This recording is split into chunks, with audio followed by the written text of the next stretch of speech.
All right. How we doing, everybody? Welcome back to Awaken with Beverli Rhodes and myself, Ron Swanson, on the Sean Atwood channel. We are looking into J-Lo, we're looking into Diddy and Whoopi this evening, and looking at their DNA breakdown like that was done with myself. I'm very excited, okay? Every time that we have a show, Beverli, I get very excited. So thank you all for being here at the side chat. Beverli, thank you once again for being here. Can we like, can we share, can we do all of that? And Beverli, how have you been? Let's just have a little chat. How are you? Very good, Ron. Very good indeed. Had Good. lots of very interesting, lovely clients that have come from the show. So thank you to everybody that's seen me over the last week. It's been a lot of fun, a lot of great people, lots of fantastic energies. So yeah, I'm enjoying meeting everybody. It's really fantastic. Good. I'm glad. There's a lot of positive stuff that's come from what we're doing. I'll be honest with you. I'm having a great time. I've started a little bit of textbook work where I'm sort of putting together a lot of what we discovered about me and focusing on key areas and just sort of building myself a little book of knowledge, shall we say. It's always That's better to always good to have. That's take always your good to have. thoughts take your thoughts and use the gift that is spelling and manifest into reality your thoughts through written word. It's the fundamentals of all of this. So but tonight, Beverli, once again, we're delving into the Didosphere, as I call it on this channel. The Didosphere, I The love it. That's a Didosphere, great right? way to say the energy. Didosphere. Oh It's my the God. Didosphere. And let me just fix my backdrop. I want you all over the place. Come on, you. There we go. There we go. New chair soon. I promise everybody, new chair soon. I hope so. So for those of you who maybe missed our last show, give us the sort of breakdown, Beverli, of what we're doing here. So I'll do that.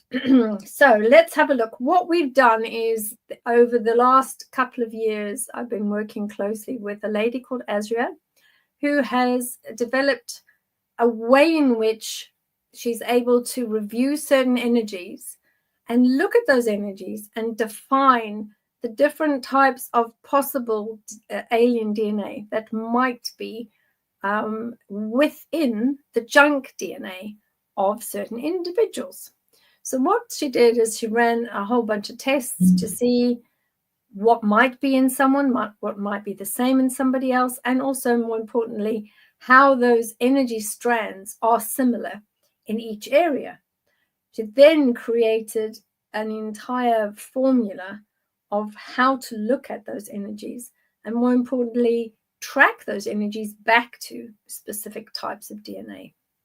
So the interesting factor was that when she started looking a few years ago, about 3 years ago, there was various species compendiums across the world, but that have since grown. Obviously, we've also had a look at Sergeant Clifford Stone, who was actually, funnily enough, one of the first individuals to start cataloguing all the different types of alien beings and individuals that were visiting the Earth, not just in crafts, but also pitching up in people's bedrooms and, just arriving in front of various groups. So all of that information has been put into one rather large melting pot.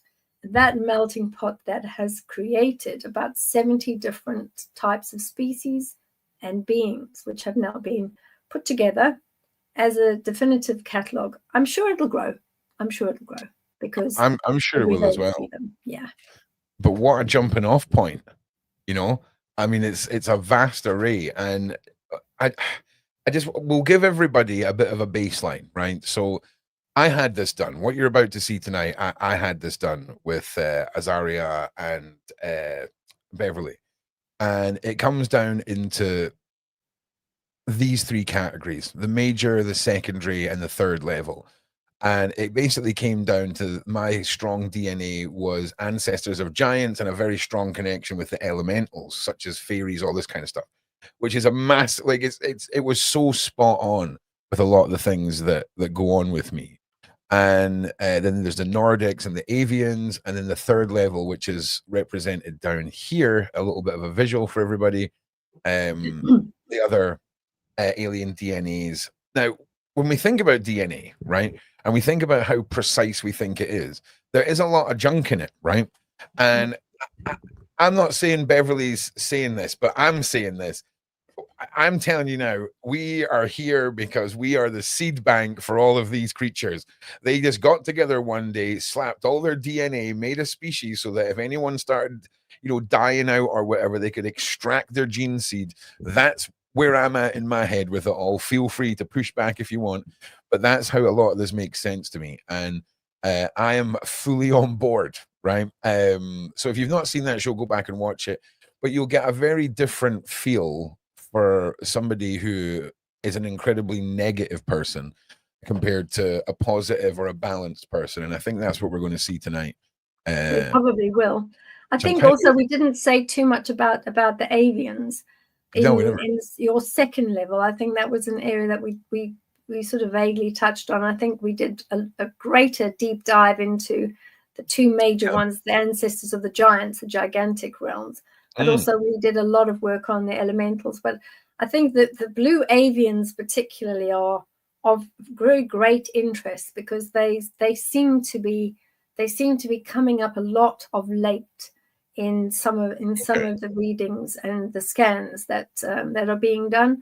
And I've also found that some clients that have come to me recently have actually mentioned that they've seen these amazing blue avian partially bird-like creatures. For me, right? Oh, there's Jaguar. What is happening? What is happening, my friend?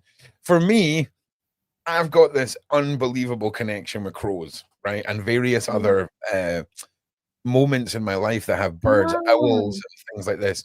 And it's weird because they're not a domestic animal, right? I have a bond with the dogs and cats because I've had them my whole life. You know what I'm saying? But I've always wanted a bird of prey. I've always wanted a bird of prey or a big crow as a pet, right? And it's always been this pull.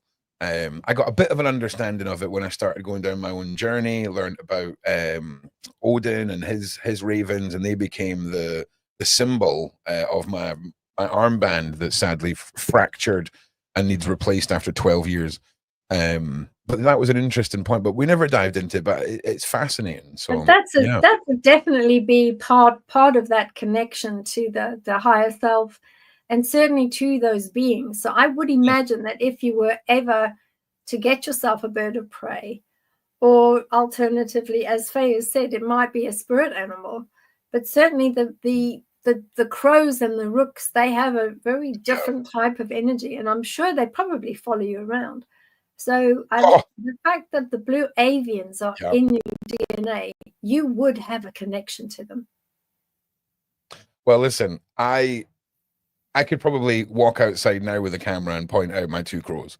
I'm never without my two crows. They're always on the house across from here, on the tree, anywhere.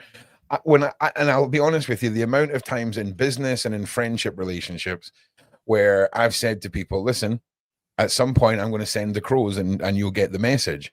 And every time within about a week of me saying that to someone will come back and they'll be like, the crows came, I seen them. And they make themselves known, and they're my boys. So yeah, I'm not surprised. They're really lovely. The blue avians are huge, though. Some of the ones that we've seen are absolutely ginormous and very shiny, and they have that blue and green and that iridescent turquoise color. They are quite something. Tony G, and to the other doubters, because I'm okay with you being doubters, right?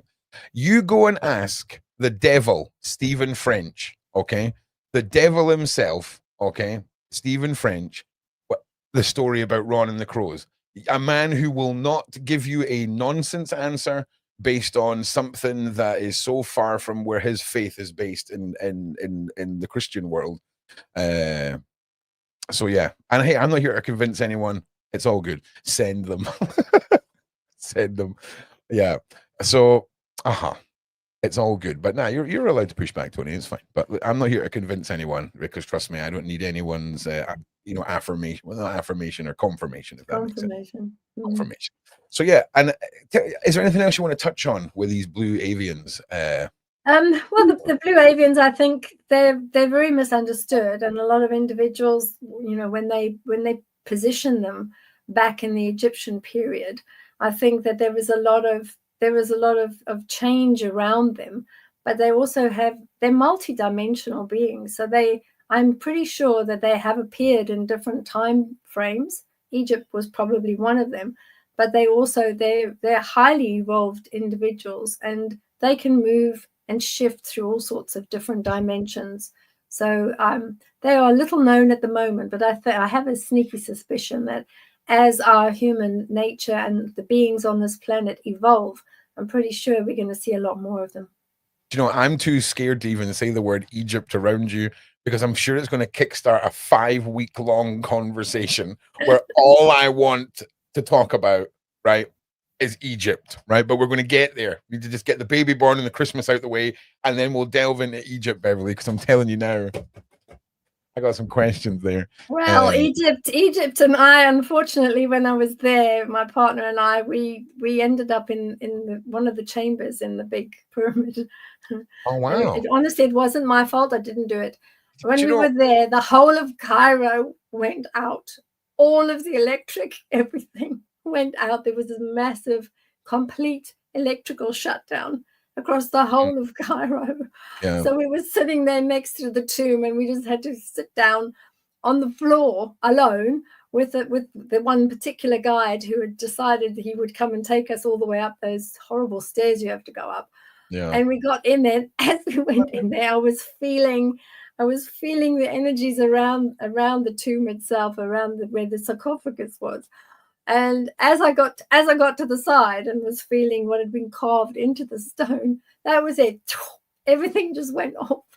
And we were standing there, and I just said, okay, this is pitch black dark now. Where is everybody? So I felt around the side and then went towards where the wall was, and the three of us sort of huddled on the side.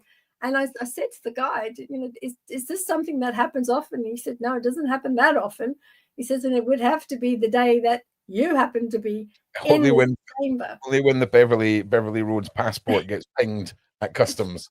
You know what I'm saying? But yeah, it's amazing. I imagine you've had a lot of experiences that are unexplained based off of your presence being somewhere. Also, as well, skeptics in the side chat, you're all very welcome to be here. Enjoy, maybe open your mind to some stuff that you would never have even considered before. And I hope you still have a good time being here. So Beverli, right? Before we delve into our first individual, is there anything else we need to preload our side chat with? I think it would be good to load Azria's website. That would be good. And I think also perhaps we can try to give some individuals ideas of different books that might be out on the market that people can read. Right idea. Become familiar with it, because there's a couple of books that are really they're quite direct, and particularly the one with Elena Delon, and she's got a book called The Cedars, and The Cedars talk about each of the different races that she's come in contact with, because he's written up about it. That's quite a good one. Just start to familiarize yourself with what is out there, because the level of DNA that's been spliced into humankind is significant. Some of it is activated and others are not activated.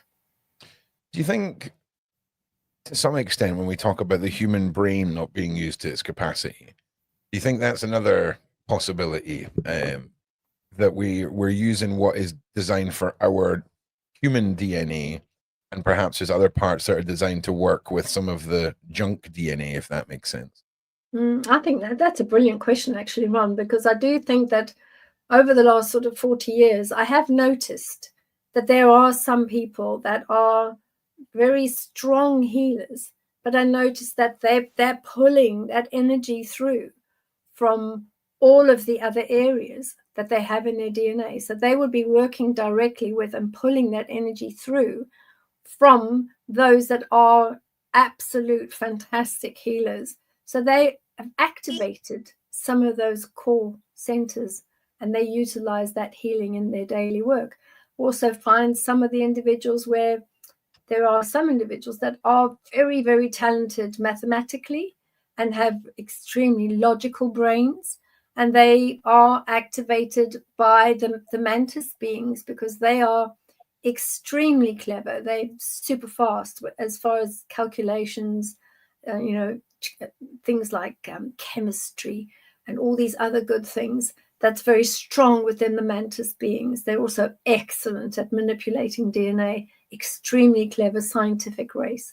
So we find some individuals that have that level of intuitive connection to the DNA will have a level of mantis being in them.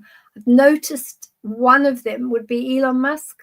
He seems to have a lot of direct channeling and communication with off-world information, and he has a very strong connection to the DNA of the mantis beings. Also a bit suspicious what he does, as a side hustle next to Twitter. Just happens to be trying to launch us all into space, get us to the next level. Do you think that possibly where we had things like the flight ban in place and whatnot, do you think there's rules? Do you think that once we populate Mars, say, or we land on another planet with the intention of spreading our gene seed, that'll kick us into, like, if it was a computer game, we've just completed level 2 and now we're on level 3. Do you know what I mean? Like, I feel like also, Beverli, right? I'm sorry, side quest number 1 of the evening. All right, we're going back to here. I was sitting the other day, right, just living my life in the living room. About 3 o'clock in the morning, I put on YouTube, and when you're scrolling through them and you stop on one of them will start playing, right? Yeah. There was a guy with a beard in the UFO, UEF, whatever, this court case that's been going on in America for months. I don't know what it is. Yeah, right? The Congress. Mm-hmm. Oh yeah, just the actual government talking about this, right? Yeah. Now, I'm living my life, and Beardy, right, on the telly, Alessandro, was asked, has America engaged in conversations with non-human lives? And he was like, yeah. Okay. We all know that. Yeah, absolutely. No. It's one thing us all knowing that, and then it's another thing hearing a NASA official under oath, right, say it. Why is that not all over? Am I dumb? Why is that not all over the newspapers? Right? I think it's probably because they've assumed that because of, when you look at the freedom of information and you look at all the information that's been released out there, if you really go and have a look, you will see that all of the documentation of the contact, when the contact took place, which leaders were involved, and which species were involved particularly, it all is stated quite categorically and openly in all of the documents that have been released. So I think the assumption is, well, everybody knows it. It's a wet fish. Everybody knows it. Why would we bother to make that national news or international news? Beardy, the guy is sitting there and he's like, oh yeah, we have chats with aliens in that. Why is that not now all over? I don't understand. I don't get it. I don't understand why. And I tell you something, I didn't think Diddy was a distraction, okay, until, I'm not saying he's a good guy or that anything that's been made up about him. I'm just saying there's been an awful lot of lights in the sky in America that nobody in the mainstream's talking about. And I think it would have taken Diddy going to prison to distract us from the level of stuff. Because there is dudes in America right now freaking out that live near air bases. And there's lights in the sky, and it is on a different level right now. Anyway, that was the side quest. That was my side rant. Why is it that this isn't all over the mainstream? What is going to happen? When's it going to happen? And I'm here for it. I'm excited. The Awakening, Beverli. I think eventually it will happen, and particularly when some of the more detailed information, because the information that has been released up until now is probably not detailed enough to be able to say, this is where we're at. Like, they haven't said that Avens particularly likes strawberry ice cream. There's silly little tidbits of information that have been discovered over the years with having these discussions with off-worlders that, probably would make some sense if they go out there. I do know that eventually there will be another higher level disclosure. We're waiting for the full disclosure to take place, but we've been told that will only take place in 2030. So we know in the meantime, we're going to head to the next level disclosure, which is where we will be told who they've been talking to, which races have been visiting, where they won't say the actual positions of the DUMBs, so the deep underground military bases, but we do know for a fact that there are many bases all over the world. And I think that some of those conversations will become known. Probably next year, there will be a lot more information released. I've heard that they're going to be releasing sort of in the springtime next year, about 6 or 7 sets of files out into the web, so we'll be able to search those. And I think that will start trickling out into mainstream. But mainstream still doesn't really talk too much about what's actually happening. They do keep it quite quiet. Don't do anything. Don't do anything, Beverly. The mainstream don't do anything. Nothing. The dude talking about all this, admitting to a whole bunch of stuff, and you've got oh shit, then you've got people on the TV still questioning about whether or not any of this is real. Doesn't make any sense. Doesn't make any sense. So, I'm excited to see what's going to happen. We've got a great question that's come up from Queenick. She's asking to remote view Christ's life and death and resurrection. I think that's a really nice piece. I have looked at some bits and pieces. I will be honest, Queenie. I was asked many years ago, and this is a side chat, but I was asked many years ago. Had a group of individuals that came to me and said, if we send you the energy and photographs of the Turin Shroud, they asked me, please could you tell us whether the energy of the Christ consciousness is remaining on the material, and whether based on your frequencies and what you're able to see through your remote viewing, if actually the Turin Shroud is a fake, or if it is an original, because you can see the frequencies of the being that it was covering at the time. So I said to them, I've never done at that time. I mean, we are going back a long time, over 40 years ago.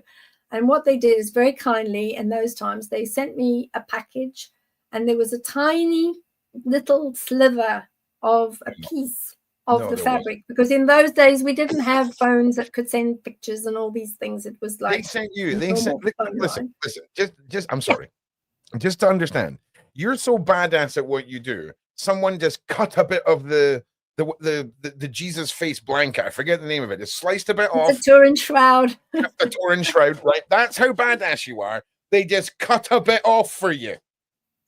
Just to put that in tiny piece. Tiny piece. It's a thread. It doesn't matter. Okay, I tell you what. Anyone else can get themselves a bit of that said to them, right? Sent to them for any reason. I'll eat my words. But you will live the rest of your life never talking to another human being who got sent a bit of the Turin Shroud. I'm just saying, people, if you're not seeing the bigger picture of this lady's skill set, then I don't know what else to say to you. Well, I get to work. I get asked to work on all sorts of strange things. I worked on trying to find the U-534, which was one of Hitler's submarines. That was also a good one. And then I was sent a little bit of Hitler's so-called diaries, which did not have Hitler's energy on it at all. So I just pulled it out for what it was. I got back to the Stern newspaper, who was the one who commissioned me in the first place, and said, the paper's the right era.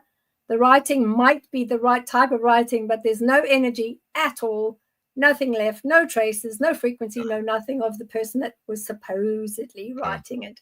So that was that one. So getting back to the Turin Shroud. Yeah. And also, I just want to say, I said they cut a piece off, not Beverly. I imagine it was a single strand. Okay. So if you're going to get, I definitely don't think they're cutting it up or anything like that, but a tiny piece. I'm just saying, it's still massive. Okay. It's still beyond. You try and get a piece. Right. Sorry, Beverly, carry on. So I did the review of the strand, and I did find that both the blood frequency that was on the shroud, as well as the energy frequency of that being, who was majority made out of light, was actually the frequency of the Christ consciousness. And I was very lucky in as much as I went back to them at the time and I said, in my opinion, because I have to always write a report. I write a report on everything I do.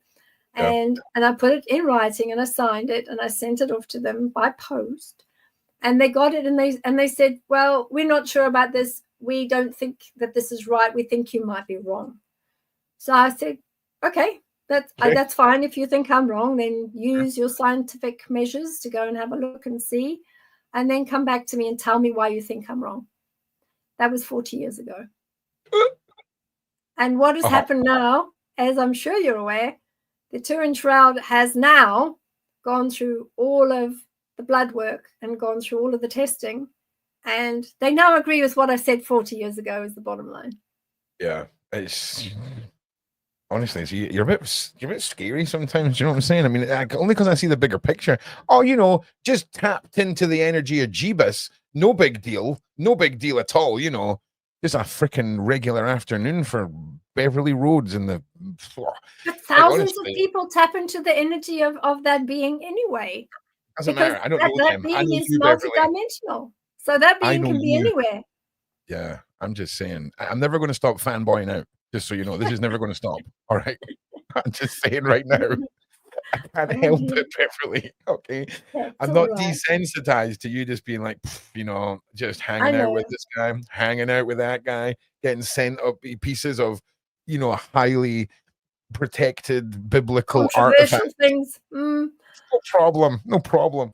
Just another day in the life of Beverli. I do get a lot of treasure hunters though, which is quite funny. I get them pitching up and saying, "This is a gold doubloon from whatever. Could you find the rest of the gold doubloons that are in this particular treasure trove, etc." So, it's funny you mentioned that to me before, Beverli, and since then I've been pricing metal detectors on Amazon. And one day you're going to get a phone call, Beverli, I'm in a field. Apparently, there's Spanish treasure somewhere. Tell me which way to go, please. Yeah, well, I will probably use the same logic that we use when we're looking for missing, kidnapped folks, sex trafficked children. Well, yeah. What we do is we then take it and put a quadrant over the area, and then we number each of the quadrants in squares, and then we do an RV session where we look at each of the quadrants to see whether, i.e. proof of life, or whether that energy and the frequency of the person is in that particular square. So it's the same sort of principle when looking for metals, precious metals, bodies, those sort of things. Don't encourage Ron. Oh, that is too funny for words. I'll be honest with you. If I'm ever in a field with a metal detector, I'll have definitely had a few beers. So if I ever phone you, I'm like, Beverli, I'm in a field. Just make something up. Whatever you tell me, I'm going to go out and have a great time anyway. Okay. We'll have a great time. Beverli led me. It's a lot of fun. Yeah. It's a 2019 cola can. Maybe it means something. I'm with you. I'm fully invested. Funny. Oh dear, that is too funny for words. Yeah, okay. I do enjoy it, but I think the biggest treasures that are left unfound are the ones in sort of the Russian areas and some of the older countries like Estonia, Croatia, those areas. Even Turkey, I've managed to see some unusual things buried really far under. That's mine. Oh my goodness, you've got my website. Looking into our souls. But yeah, this is your website too, Beverli. I'm just throwing them both up for everybody. But anybody that wants to get any more down the Beverli mystical roads, you can get all services. All of our skill sets are on her website, and of course, where's the other website gone now? I've lost that. Where is it? I think the one thing I do need to add is that sometimes the connection between different countries on Zoom link, because all of the readings and all of the sessions are done via Zoom, and sometimes Teams, MS Teams, but sometimes it's mainly Zoom. But I will say that unfortunately on my website, all the times that are in the website when you go on to bookings, it is all UK, so it's general me time, GMT. So you need to take that time, and then if you're in another country like America or wherever, you need to work it backwards to see, or forwards to see what time it would be. So that's just a little side chat there. Exactly. That's okay. Yeah, some people some time zones will automatically change, is what you're saying, but your one is fixed. Yeah, no, unfortunately it doesn't, and I don't have the drop down that says which time zone and everything, which is just a limitation of the software that I've purchased for booking appointments. The other thing I will say is there's been a couple of individuals of late that have sort of sent me direct challenges, which makes me giggle. Right. And the one individual said specifically, well, I know I'm Draconian, so I'm sending this challenge down the line to you to say, phone me right now. I want to speak to you right now. Grr, grr, grr, growl, growl, growl. Which then ended up with the person being blocked. So I'm quite strict about individuals that decide they want to threaten me or challenge me. Or no flexing on Beverli. Okay, listen, she doesn't often talk about the mind bullets. Okay, but if you think she can't fire mind bullets, okay, anywhere she wants at any freaking time, okay, don't make her use the dark side of the Force. Okay, you've seen the lightning hands in Star Wars. Okay, I'm just saying, don't be sassy. Don't be sassing up Beverli. All right. Don't be naughty. Yeah. So I don't take kindly to threats because I've been around a very long time, and I've worked with all sorts of unusual folks, both on world and off world, as well as our friends in funny places like CIA and others, and they respect me enough not to threaten me. So it would be good if people don't threaten me, but I won't take kindly to it. No, for sure. I think also what I think we do is I wanted to look at the one person I wanted to look at. I did a bit of a look at her today was Whoopi Goldberg. Okay. Yeah. And what I found very interesting is she was born on the 13th of November, 1955. So, and her name is actually Karen Elaine Johnson. And so the Whoopi Goldberg energy was quite interesting because there's those two factions. There's her professional energy and then her entry date. So, entry date is the date when somebody arrives on this plane on the earth, which for her was the 13th of November. I then also took a further look to see what was her energies saying. And I did find that some of those energies was that she was particularly unhappy with the way things are going for her at the moment. And I thought, well, why would someone who's had a successful career, and why would someone who feels that she should be doing more with her life right now, why would she be unhappy? Because she's a very successful lady. And there seems to be no reason for it. So looking deeper into some of those areas, I found that some of the activations of the sleeping DNA or the junk DNA have actually happened with her, which means that she's sort of changed her energy and her tack over the last 6 months. So I was trying to trace back, why would she change her energies and why would she start fighting against specific pathways that have opened up for her? And it all boils down to the fact that she really felt that she wanted a particular pathway to open up for her, and that pathway has not opened up. So that then led me to see that she was asked to leave the show that she was on at the time.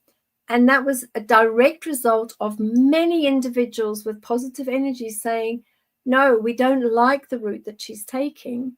And we would like that person to be removed because, what she's coming out with doesn't fit the agenda for the awakening and also doesn't fit the agenda for the positivity that's moving in one particular direction.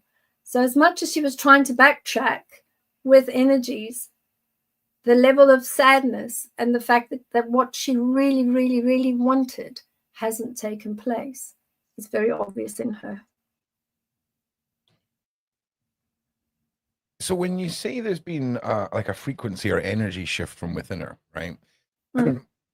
When that happens, is that us tapping in to a new part of the junk DNA, if you will, or is that one part of it, for example? And if you were to tap into something, can it have effect on your personality and mind? Is there can the minds can it ever be overwhelmed by a certain activation of a certain DNA that could sort of push out the old you and bring in a new one, if that makes sense? It wouldn't necessarily push out the old you completely, because if you push out the old you with a new person coming in, that's more in the realms of a walk in or a walk out. So that was a totally different type of phenomenon that takes place.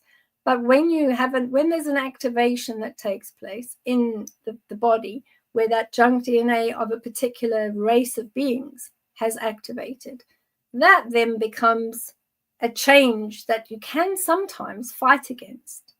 And I think that the Karen Elaine Johnson, the Whoopi Goldberg person as well, has been fighting against herself in a way, because there's a certain type of path that she sees herself on, and that path did not happen.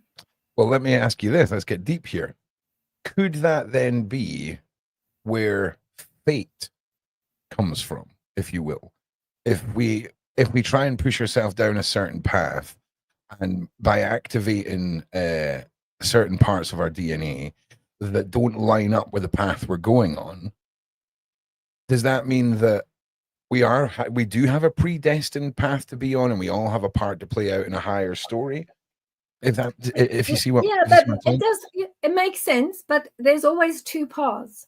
That otherwise, if it was all predestined, where would free will come in? Well, that was my point. Yeah, that was my point. You need to make a choice, and her choice was she wanted a particular path, and she wanted a particular way in which she was going to play her part in that path. And because of other choices here on this side, those choices, other people, not her, made those choices, which then had that domino effect, which allowed her to get to a point where she said, well, actually, this is not the choice I wanted. And then she reacted. Okay, I'm with you. Okay, so it was a self-realization that the path she was on didn't align with what she wanted. Sorry, I misinterpreted. I misconstrued what you were saying before. Yeah, that makes sense.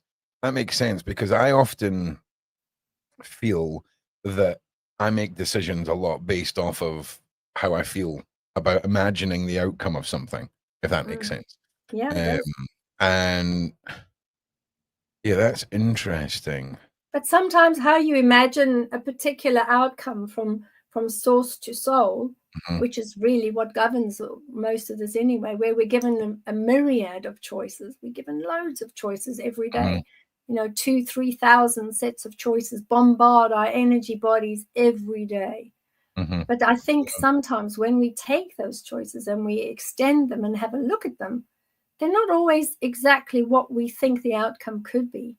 Sometimes the outcome is completely different to the way we perceived it. Yeah, I think a lot of people as well feel like they just get close to thinking, they get close to getting what they think they want, and they always fall short. But they never really wonder why that keeps happening, and if it's a repeating pattern over this, trying to achieve the same thing over and over again. There's always these signs that tell you you're not necessarily lined up on the best version of yourself, or how to be the best version of yourself. It's interesting. So Whoopi has basically effectively fallen victim to peer pressures, or whatever, misguidance, and has then woken up one day and realized that this is not the path for me. Interesting. And also she's had a lot of specific energies that have felt that part of what she's saying, or her comments that she's made, don't really resonate anymore with the way that the path has come about. So unfortunately for her, it's a very bitter pill, and it's a very difficult time for her, because she has been removed from the show that she was on. And there's also, I believe, there will be significant litigation around certain individuals that she had mentioned, although not necessarily the bakery. She did mention a few items which has and will, because of the energies surrounding them, it will get a lot of people into a lot of trouble. Yeah. Well, listen, everyone, I'm starring your questions the best I can. Okay. We're going to jump in now to the first of our two main DNA individuals. We've got Diddy, we've got Jlo. We're going to start with Jlo and save the diddler for last. We've got about 15 minutes on each of them. Then we'll go into your guys' questions. Let's go, because also as well, the beauty of the way that J-Lo's face looks in this, because this is a photograph of a monitor or something, and she's at a slight angle, and yeah, she looks a bit quirky, shall we say. So take us through the first three. So we've got the majors here. This is where I had giants and elementals. So take us through. So the main aspect here with the elementals with her is, when Azria was looking at it, she did find that the original being, the Jlo person, there was a lot of elemental energies around her. So very basic, very cutesy. This is sort of throughout her early life, her early childhood, before the changes took place. What was interesting was that she was very easy to tune into, and she was quite easy to be able to gain the knowledge of which particular DNA is in her and what is she utilizing at the moment. Elemental side, which was extremely interesting, is that they still work with her, but they're more than that, they're also trying to protect her, because they are aware that there is something and someone around her trying to remove her energies from her. Now, she does have two of the majors, which is the mantis beings, and she's also got her own alpha draconians that are there with her. So there is this energetic fight, if you like, where she has this great elemental side, but then she also has two very, very strong DNAs of the off-worlders that are utilizing her to fight the necessary fight. So there is a lot of issues that are happening, and part of that is that she is involved and embroiled in not just an argument or a fight here, and particularly around her friendship with Diddy, her relationship with Diddy, and those others that are around her, those that she's been married to, but also there is a higher level argument on the majors. So you've got elementals that are trying to protect her because they're trying to protect her light that she used to have. But then you've got the mantis and the alpha draconians and other similar reptilians, that energy side that is siding with the Diddy person, and that Diddy energy that is now trying to extract as much of the energies from her and use her as a sacrificial being. So it's a very difficult position for her to be in. I'm pleased that she doesn't have any alcohol in her. She doesn't have any of those aspects in her, particularly the alcohol, because I think she knows by now that would just push the mantis DNA and push the alpha draconian DNA even further. Interesting. All right. So as we go through this, we'll bring up the chart here as well. The elementals, the mantis, alpha draconians, and how do I pronounce this one here? The Lemurians, the people from Lemuria. Yeah, that's the second level. I think it's probably an obvious one for anyone that can recognize those that would be from Lemuria. And I see our Danny and Henderson has come through to say hello, our expert on angels and demons and aliens. So she definitely will have a Lemurian look about her. If you see her facial structure, her body, her hair, and the way that you look at her across all the different frames that we see, the different images of her, she has a very strong Lemurian look about her. So a lot of that DNA from Lemuria is coming up within her. So I'm not surprised that Azria was able to say that that's a second level. Then the third level, we've also got the Nordics, and this is quite a low level, the third level. There's not that much with the Pleiadians as well, and the Teros. So there are some areas, particularly where I think she's fighting to bring a lot of this forward and trying to be in integrity with herself and that particular level of DNA. If we're lucky, the Nordic and the Pleiadian level of justice, truth, and honesty would come through. If she allows that to come and bubble up within her, she might then decide that actually I need to tell the truth about these things. And we're hoping that she will then be able to say what she knows about the shootings at the club where the young lady was hurt and where other people lost their lives, and everything that she knows. We just hope that those levels of truth and trust win through, but it's very difficult because the higher levels, the Alpha Draconians and the others, they are very strong, and the Mantis beings particularly are excellent at being able to switch off, go in and switch off DNA. So it's possible that some of the levels that she has, the Mantis beings, they're excellent DNA geneticists, and they're able to switch off DNA. So it's possible the second level, they'll switch off the Lemurian side and they'll switch off the other ones so that they keep only the ones that benefit them and will benefit them. I was going to say, it almost sounds like you could produce a passive drone race within us by activating or having the mantis species come in and tweak too many things. But they've got that already. I mean, there are many drone races, and those that are activated in certain levels. There are many of those amongst us anyway. Interesting. So tell us a little bit about the Draconian, the Alpha Draconians. I think they have got quite a commanding name, okay? And when you see some of the sketch work, they look like massive winged, armored-looking warrior dragons. Yeah. I mean, here's a little example right here.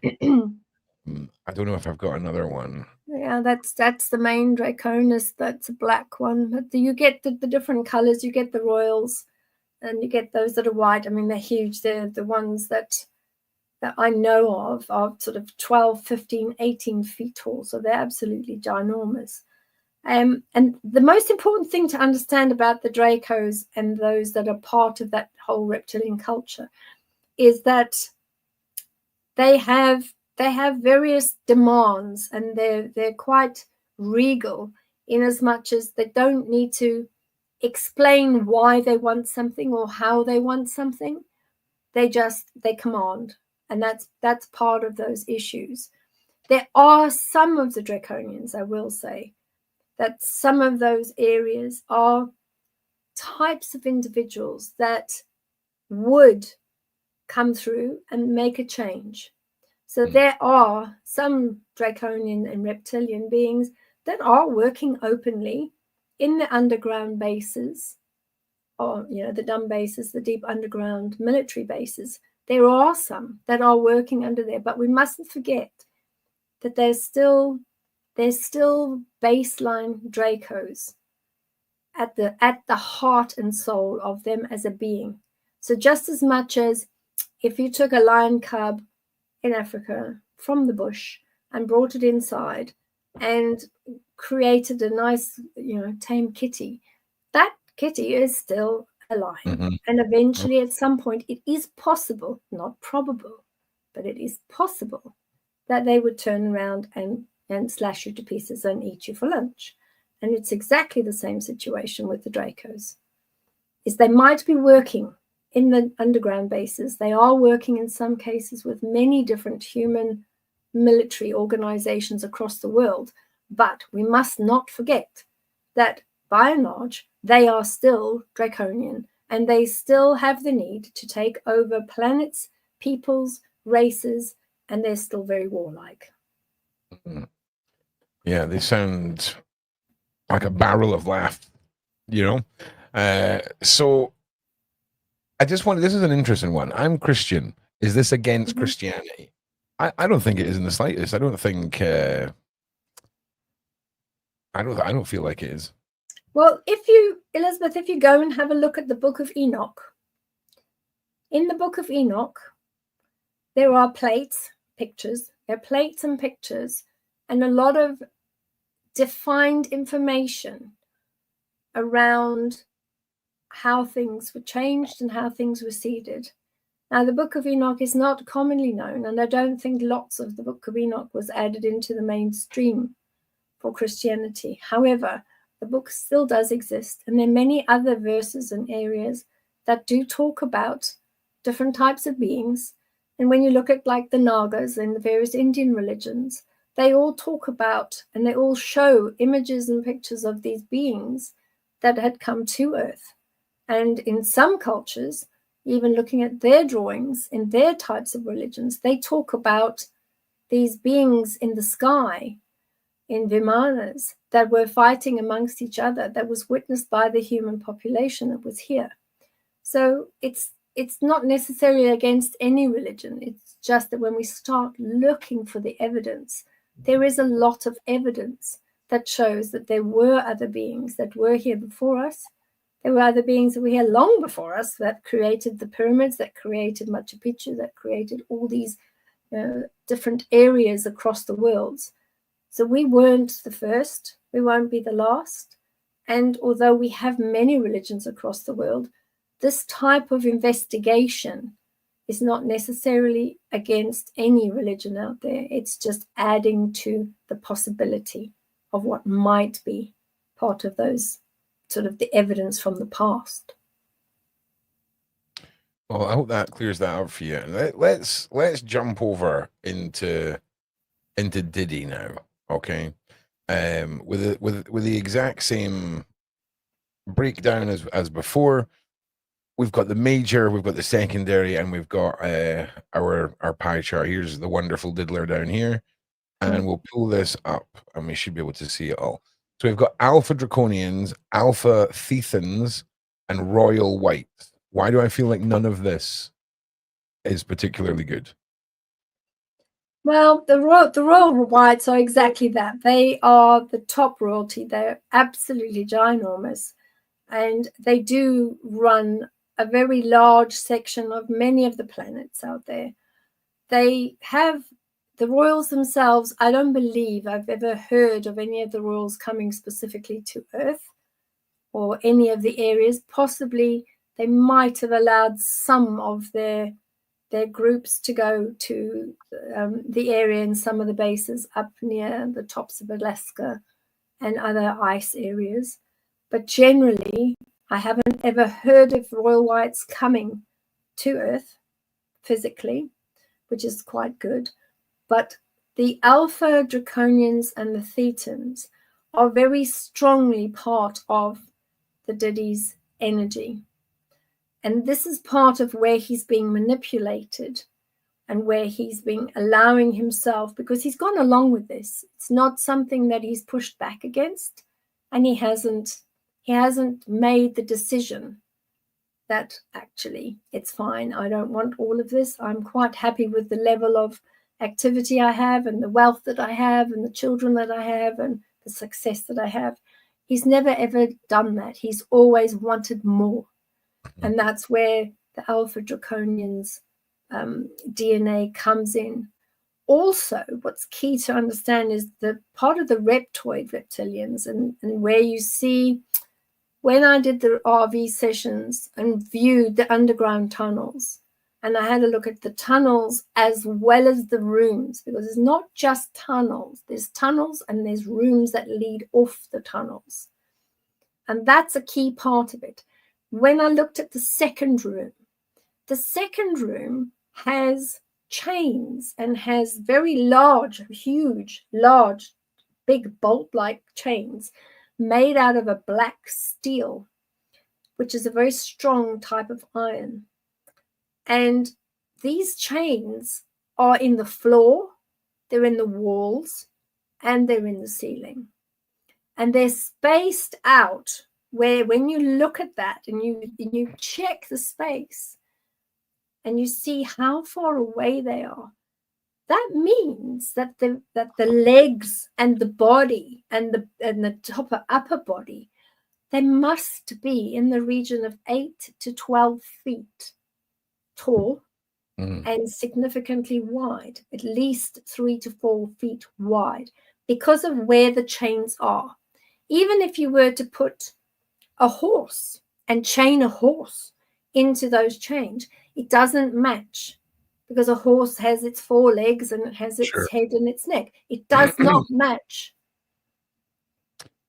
So when we talk about someone like Diddy, you were saying about the Draconians, about how they're fairly dominant and they take over other planets and take control. It almost sounds like they enslave a lot of people, but it's this drive to consume and to be ever growing their kingdom, metaphorically speaking. And when we apply that to human nature and our world, you know, live in luxuries, you know, money in the bank account, how many cars you own, all of this reflection of celebrity, if you will. It kind of makes sense when these individuals keep popping up with this very dominant want to consume junk DNA, if you will. And that's part of that junk DNA is when it has actually been activated. Activated, of So course. up until a point, these individuals might look extremely normal, and they might just be following a particular trajectory and saying, well, actually, this is what I want. You know, I want the cars, I want the fame, I want this, I want that. But then at some point, they do decide that they will do anything, and I mean literally anything, in order to be able to get to where they want to be. And a part of that is the activation then of these other levels of junk DNA. Yeah, I mean, I just find it funny saying the word junk DNA, right? When we start looking at just how prominent the activation of certain areas of this is, it really is fascinating for me. And well, for me as well, activating the lizard brain is really what I'm trying to say with the Diddy energy. He has, at a certain time, he did activate his lizard side of his brain. And if you look at a baby being born and a baby being created, there is that lizard area that is part of it. So you look at the different stages of a fetus, you do see that there is one section of that particular fetus that is a lizard. And he has that actively activated the lizard brain. See, am I not right in saying that we've got remnants in our brain? We've got a remnants of a cornea in our brain that comes from a part of our evolution, apparently, if you will. I think that's something that people don't ask enough questions about, if I'm being perfectly honest. Can we get some likes, some shares, some subscribing for all of those who are watching here right now? After this show, I'm live once again with CIM Midlands, delving into some PDF hunting madness, and you don't want to miss it. So make sure you guys stick around. Now, when we talk about activating, right? So let me just throw some of my mad theories at you, Beverli, right? When we look at individuals who may be born into the cabal that I often talk about, then we all the believers believe and the doubters doubt. But do you think that ritual could have something to do with activation? Do you think that certain ritualistic practices steer towards evil? Well, are man's morality perception of evil, right? Because when we start talking about different species and off-world beings, I find it a bit hard to apply our moral basis to existence that I can't comprehend, if that makes sense, right? Yeah, that makes sense. So for example, are we seeing activation of DNA through horrific acts that makes it easier to make what these individuals are doing tolerable to them? For example, I don't think I would cope very well seeing, you know, a young human tortured until they were no longer in existence. But some people are capable of dealing with that level of atrocity. Is there certain things and rituals that have been refined to make people better batteries for the dark side, if you will? Yeah, they definitely are. And certainly from my experience, those that are partaking in and are doing their job, which is to make sure that individuals either split a half and become disassociated with many personalities, that is all part of their learnings, and that is what they're taught, because this is the way that those groups work.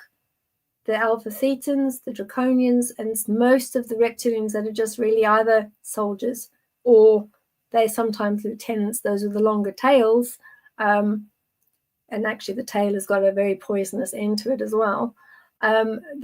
This is all what they're trained in, and because they don't have a highly developed sense of either morality or the soul that would have the compassion which we have as humans, it's very easy for them to undertake all these different types of tortures because it doesn't actually mean anything to them.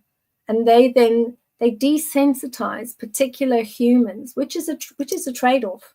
So it'll be a human that wishes to be exalted, financially secure, very wealthy, have all the trappings, the success and everything. And that's the trade-off.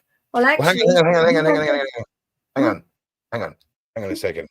Something's happening in my brain here. So let's say you're the evil overlord in this situation, Beverli, right?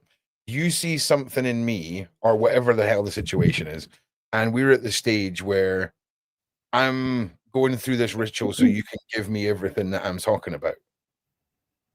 You're already the evil billionaire who's just going to use their money to give me what I want, right? So that ritual then is really happening under almost a false pretense that the ritual is going to be bringing it to you. It's just the price you're paying to be enslaved. Yeah, and probably that's what everyone's thought already, and it's taken me up till now for that to register. But that is the price. The price is you lose your humanity. And that is the price at the end of the day. And when we hear that, humanity, a lot of people are like, what did it mean? But now we're realizing that from a, call it what you want, mystical, spiritual, off-world, junk DNA, activation, whatever. But when the 1% are doing something to own 99% of the power and have all of what is in the world, we have to start thinking outside the box that they just invested well over the years, okay?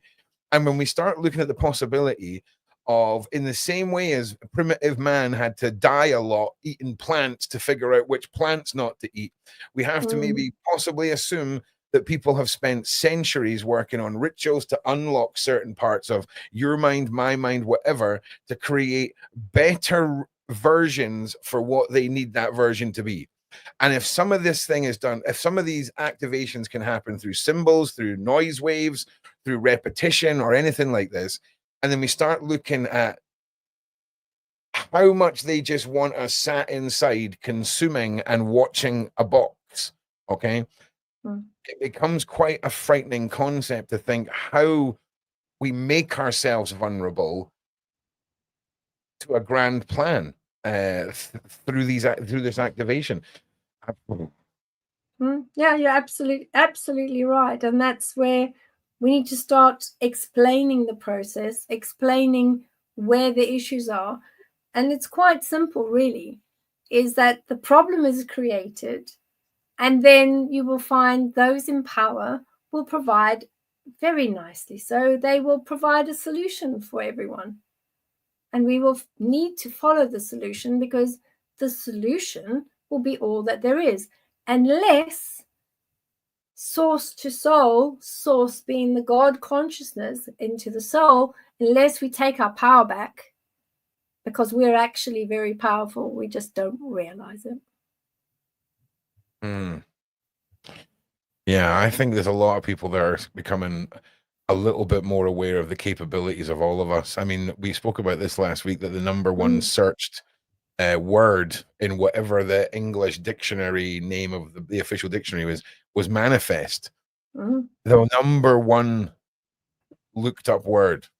And to me, that's a great sign for where people's minds are at. They're at least starting to be open to the concept of we have a higher ability within us. And again, apply it to whatever works for you, viewers. If that's Jeebus giving you the higher power, if it's your belief in yourself, if it's your budgies, whatever you want, whatever works for you to get you on the mission and taking some steps forward, I'm here for it. I'm here for it. Everyone is welcome to be here. I feel like we're all learning together. And yeah, big shout out to the mods who are doing a great job tonight.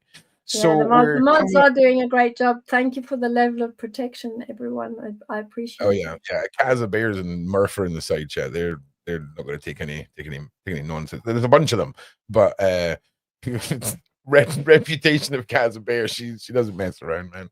You get one Good more, for you, and then Kazza. Gonna send light to you. If Kazza times you out, and then you come back and try and flex on her, you're just going to get timed out again, and she's going to have a great time with it. Just so you know, she is like the Joker when it comes to policing the side chat. So poke the bear at your Kazza Bear, poke the bear at your will, people. So yeah, but like I say, I'm a timeout frenzy. You're not permanently banned, you're just timed out. So don't worry about it. But yeah, you will get timed out if you act like a little scallywag. Now, what is the next thing? Questions. Okay, so we've got, like I say, I've got my next live stream at 8. So we've got about an hour, 10, 15 minutes, and we're going to get through some of your wonderful questions. But we're back on Wednesday with Beverli. Yes, we are. And we've got the wonderful Danny Henderson with us on Wednesday. She has a great book out, Angels, Demons, and Aliens, and she goes into lots of information, and it's a really good reference book. It's a great read, and our Danny will be with us on Wednesday to talk through all these amazing things, and hopefully she'll be able to share some of her experiences and what she's seen. And she's been around a long time. She's got a great level of experience and lots of wonderful friends, both on world and off world. So she's going to be a great guest on Wednesday. Yeah, I can't wait. So big shout out, a big thank you to you, Beverli, for being just so awesome with this whole series. Now, questions. So first things first, Beverli's books as ebooks. If Beverli's books aren't in ebook form, we'll have that sorted out because she's just not been hit with nerds. Okay, Ziva, they're not in ebooks because I'm not a techie. I'm sorry, but I think we can definitely do like the really old one, which is Finding Your Cosmic Connection, which came out in like 1990. God, I really am aging myself there. But yeah, in 1991, we can definitely work out how to get it as an ebook. Yeah, yes, Eva, we'll do that. Thank you. Right, rapid fire questions here. Go on, so we did the Christ death one. We done the book one.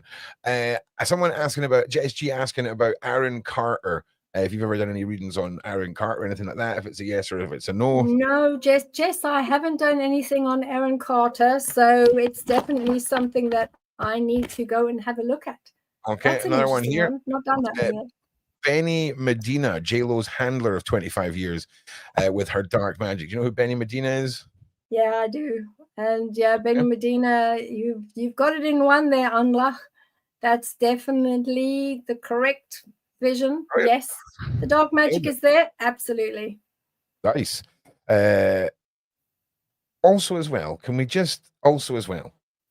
we often say dark magic. All right, we've got to be careful with this because it's blood magic. It's beyond dark magic. Okay, I live in the gray. I've got a foot in the light and a foot in the black. Okay, so I don't like that being misrepresented. Okay, there's a big difference between ritualistic blood magic and dark magic and black magic. Blood rights. So we'll say then for everyone, it's actually controlling her with blood rights and the connection to her energy. And that's why we were saying earlier that she has that fight between that energy, that light energy of the elementals and all those good things that she was, and how they've managed to utilize it by using blood rights. Yeah. I think it has triggered every single Wiccan that is in the community there, but that's okay. It's all right, guys. Relax. Okay. Is it possible that the jab? Is it possible that the jabs we have something to do with reactivating or perhaps unactivating our junk DNA? Well, I think that the jabs definitely have something to do with the junk DNA issue. And I think it's on the opposite side. I don't think it's, from what I could see with the injections, I don't think it's actually activating it. I think it's making sure that it stays off. This is a banger. I wondered if you'd ever looked at Keanu Reeves. He had a really bad time of it and seemed to be blackballed a bit after you got into Speed 2. But I'm hoping he's a good soul. I swear to God, you've already ruined Taylor Swift, right? This whole community has ruined Taylor Swift for me. Well, thank you. Thank you. Even though I'm Keanu still Reeves. Yes, I have had a look at Keanu Reeves because I found his personal fight very interesting, because at one point he was very close to expiring, and when I had a good look at him, he had to do an about turn, and he was trying to keep the Masters sweet, and then he moved away and he managed to save himself. He is a good soul. He's got a lot of really positive energies with him, but I don't think they've given up on him. And I think they're still going to chase him down. Poor man. So he's done.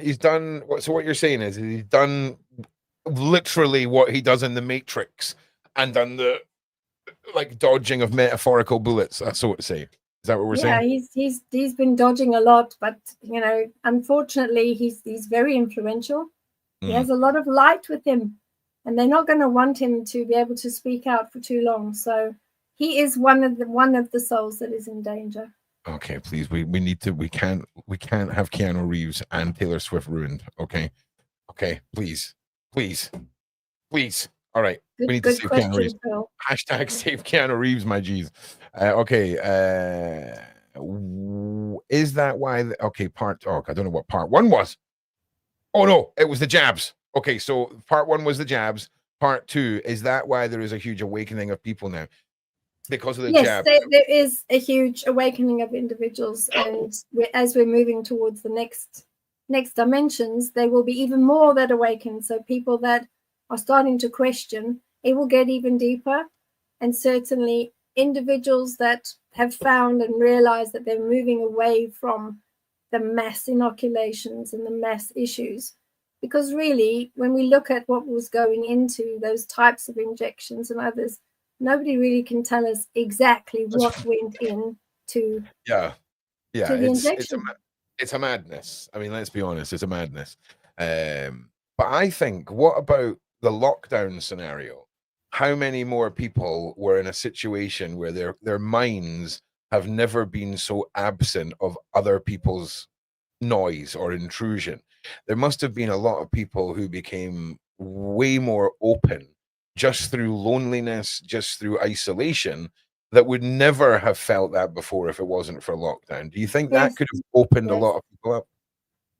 That's very true. And I did find that when I looked out across where we live and across the areas, I found that there was a lot more spiking of energy. So as people were they were finding themselves, and they were beginning to understand themselves a lot more, and they were questioning, what do I want out of life? Is this what I want? Is my job what I want? Is my relationship what I want? Is the country that I'm staying in? There was a lot more that swirling constant energy was happening, where people were thinking, hang on a minute, this is not exactly what I want, but then actually, what do I want? What do I want to change, and how am I going to change it? And when lockdown finishes, this is my plan of action. This is what I want to do. And I saw that energy happening across the country, in fact, across the globe. Yeah. Well, listen, everybody, I know you're all going to be a bit narky, okay? But that's all we've got time for questions tonight. I'm so sorry. I know it wasn't many. I'll make it up to you on Wednesday, okay? So if you didn't get your question answered tonight, Beverli, should we start half an hour early if we can on Wednesday? We'll start half an hour earlier. Azria's just let me know that she's on her way back, so she might be able to jump in and say hello and bye-bye to everyone. Okay, well, look, what I'm doing is I'm going to set it for 6:30 right now, so that we've got an extra half an hour at the start for everyone who's been missing out on questions. Plus, we'll still do a bit at the end. But I think, and I never ever do this or ever say this because I bust Sean's chops about this all the time. We might just have to do a dedicated Q&A night, right? Where we're just sitting here. Yeah, I'm up for that. I'm up for that. Yeah, absolutely. because I feel so bad. And I never feel bad about people not getting questions in, but I really feel this community with this subject matter, I don't want to let you down. So we do have a Discord. Okay, so come and join the Discord, and we'll start half an hour early. We'll get to some questions, and then I promise you, we'll figure out something where maybe every couple of weeks we do a big Beverli Q&A, Rapid fire. megathon, because I don't want to keep letting you down, because this is so important. Oh, look at that, perfectly timed. And there's Azria. Hello, Azria. Thank you for joining us. So nice to see you. Yeah. Oh, thank you for having me back. You are so very, the biggest question is, I was trying to explain about, you know, the resistance you had when you started looking at Diddy. Just we've got a little bit of time left, so tell us what happened. Please tell us. We've got about 5 minutes.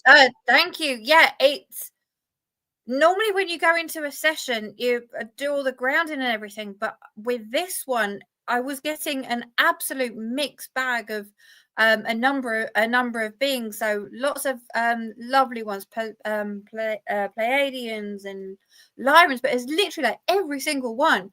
And then the second, because I've got like a tick list that I go through just to make notes on. And the second I got down to anywhere near kind of like the Alpha Draconians, I couldn't feel anything. And I was like, so he blocked you.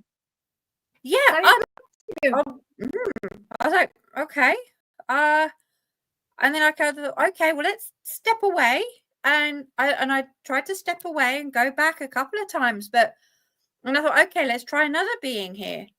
Nothing. And then I asked my guides, and I said, kind of like, what's happening? What's going on? And they were like, they've blocked.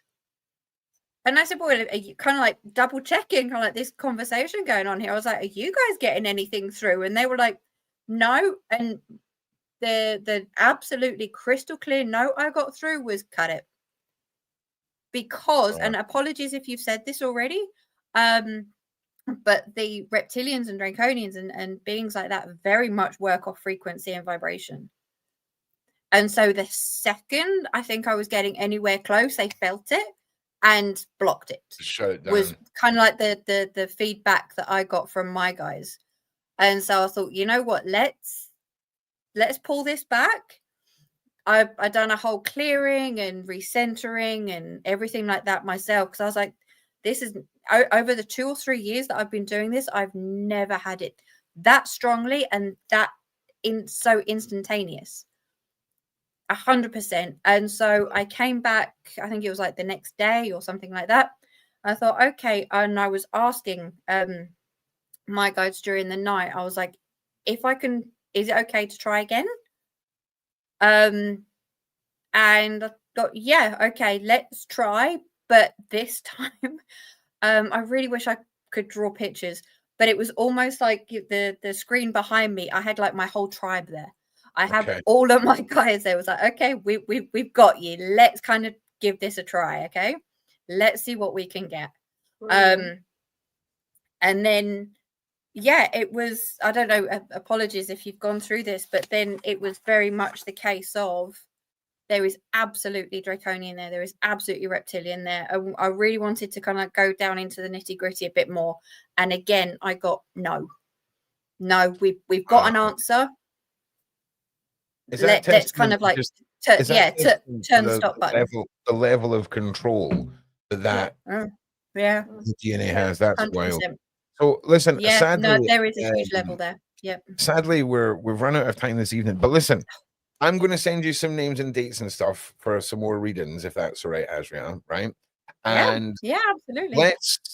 Have you got anything planned for Sunday yet, Bev? Because no, we haven't got anything planned for Sunday. Sunday could be another delve into off-world DNA. I was going to put my partner Dan forward, but I'm scared you put her into labor when you delve into her. So we'll just give Dan a side swerve until the baby's here, and then we'll get Dan's done. But we'll get a couple of names, because I know you want to do some ladies. So we'll get someone over to you. And if you'd be up for coming and doing that on Sunday with us again, I think everyone's kind of fascinated, if you will, by it all. And we'd love to hear more about it. And if you're up for that. Yeah, 100%. Yeah. So full names and name that was given at birth and full date of birth. And yeah, absolutely happy to. So okay, well, yeah, what I'll be doing, You've got all my details and everything. So yeah, no, what I'll welcome do to is come I'm going to be picking one person at random from the Discord community who would like to be involved, and then I'll be selecting somebody myself from the mod team to be put I forward. picked somebody at random previously. Oh, you did? I don't know whether that person would agree. I quite like the unusual energies around the Cazabear person. Oh yeah, Cazabear. Yeah, that's who I was going to pick anyway. So don't worry. It was going to be Cazabear anyway. And then we'll get one of the other community members so that everyone gets a chance, and I'll make it fair. It won't just be me, picking a friend or anything like that.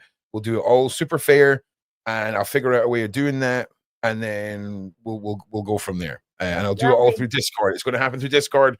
So make sure you're over on Discord. I just want to say to everybody, thank you very much for being here. I've got another show happening in 5 minutes. CIM. Actually, before we go, I'm going to play this trailer. And then after this trailer, everything will end. This is for Wednesday night. We've got a huge, huge night on Wednesday. We'll see you all there. Thank you for being so awesome. From me, Bev, from Azria. Thank you, Discord. Thank you, thank you. Aaron. Thank you for being awesome, guys. We'll see you in the next one. Thank you. Even give me a permit for the parties, man. They don't want me to throw the parties no more. But we ain't gonna stop. We're gonna keep on having fun, bringing people together from all walks of life. We're gonna hear about my party. They're gonna be shutting them down. They're gonna probably get arrested me, doing all types of crazy things just because we want to have a good time.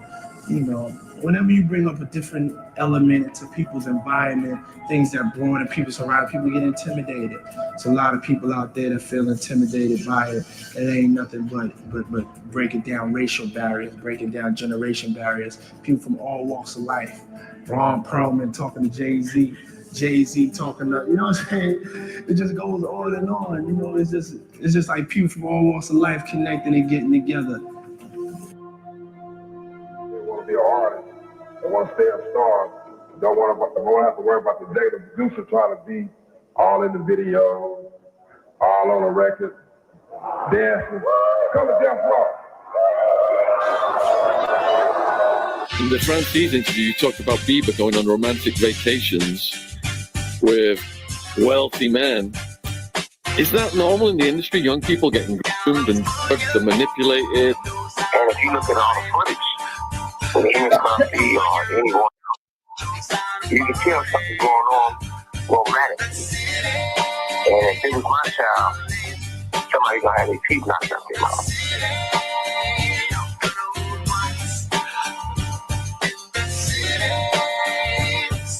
All people who involved, regardless of preachers, athletes, artists, can't get crucified in one hand. So therefore, at the end of the day, there's going to be people that is bringing this, or there's going to be a culture. But at the same time, all people can do all the pointing the finger. But if you hang on Puffy all the time, everywhere you go, they go. And you with them when they arrest him, and nobody's in handcuffs. I ain't pointing the finger at CBJ, but it looks really suspect. Eventually, everybody knew that see the beginnings of sending big boy gifts and some other people gifts in return for favors, bedtime favors.